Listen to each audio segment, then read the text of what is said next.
हों, चिंता, शोक, भय, डिप्रेशन, नाना प्रकार की कल्पनात्मक भयावह वृत्तियों से कभी मुक्त नहीं हो सकते, वो कोई भी हो, चाहे जितना ज्ञान बघारते हो, चाहे जितना किसी को उत्साहित करने के लिए लौकिक शब्दों का, शास्त्रीय शब्दों का प्रयोग करे, पर जब तक आपका चिंतन, आपके आचरण तस्मात् शास्त्रम प्रमाणमते, शास्त्र प्रमाणित नहीं होंगे, तब तक आप चिंता, भय, शोक से मुक्त नहीं हो सकते।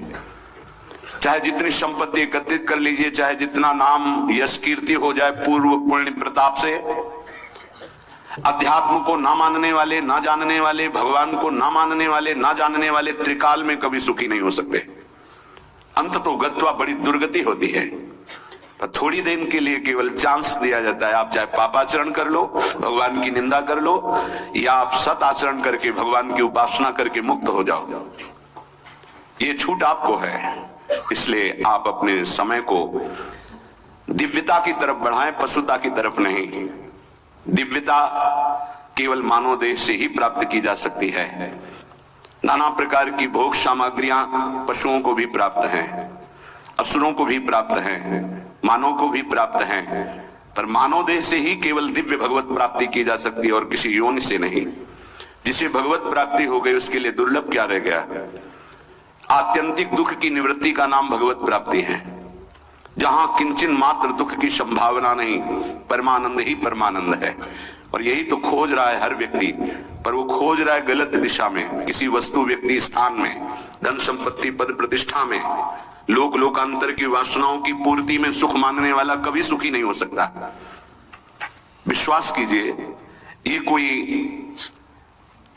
प्रोत्साहन देने के लिए केवल भगवान की चर्चा, नाम, महिमा या शास्त्र बातें नहीं है, ये सत्य है। सत्य पे चलने वाला अपने सत्य स्वरूप को जान करके कैवल्य परम पद को प्राप्त होता है।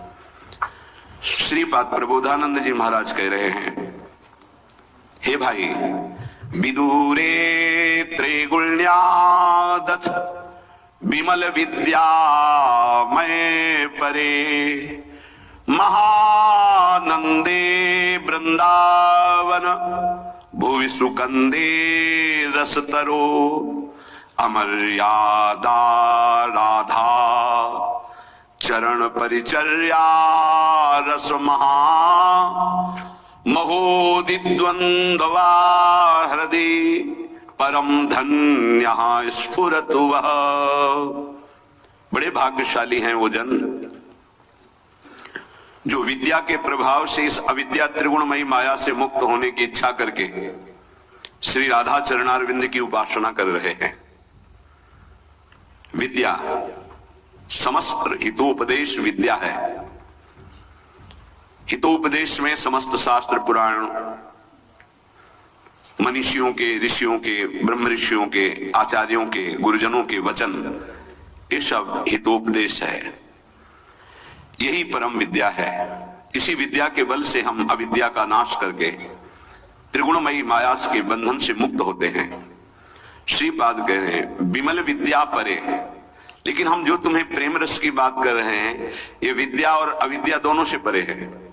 त्रिगुणमयी अविद्या को विद्या के द्वारा जो जीत चुके हैं, उनके लिए भी जो दुर्लभ रस है, वो महा आनंद वृंदावन भूमि में जो रस का मूल है, सुंदर कंदे, सुकंदे, जो सुंदर आनंद का मूल है, प्रेम रस का मूल है, उस श्री धाम वृंदावन, जहां अमर्यादा राधा चरण परिचर्या रस महा। अमर्यादा जो वेद की मर्यादा है, उससे परे प्रेम की मर्यादा, प्रेम की एक मर्यादा है जो वो किसी की मर्यादा नहीं रखता। अमर्यादोन्मीलत सुरत रस पीयूष जलधिस तरंगई रुत्तुंगई। जहां प्रेम बाढ़ में है, प्रेम उच्छलित है, प्रेम प्राप्ति के लिए वेदान्नपि सन्न्यस्ति शाक्त केवलम अवच्छिन्न अनुरागम लभते, देवर्षि नारद जी कह रहे हैं।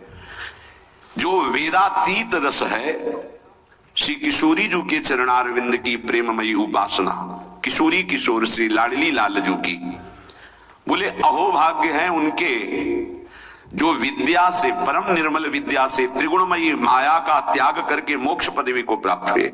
उनसे भी महाभाग्य उनके हैं जो वृंदावन भूमि में वेदातीत रस का मूल श्री प्रियाजू के चरणारविंद हैं। उन चरणारविंद की परिचर्या जिनको मिल गई है, ये बड़ा गूढ़ विषय। श्री राधा स्वामिनी की परिचर्या मिल गई है, जो अपने प्रीतम प्राणनाथ श्याम सुंदर के साथ नित्य विहार परायण है वृंदावन में। इनकी जिनको सेवा मिल गई है, अमर्यादा राधा चरण परिचर्या रस महा, ये प्रेम की एक मर्यादा है। जैसे शास्त्रीय मर्यादा है कि संध्या के समय सूर्य अर्घदान करते हुए गायत्री जप किया जाए, ये शास्त्रीय मर्यादा है, वैदिक सिद्धांत है। पर वृंदावन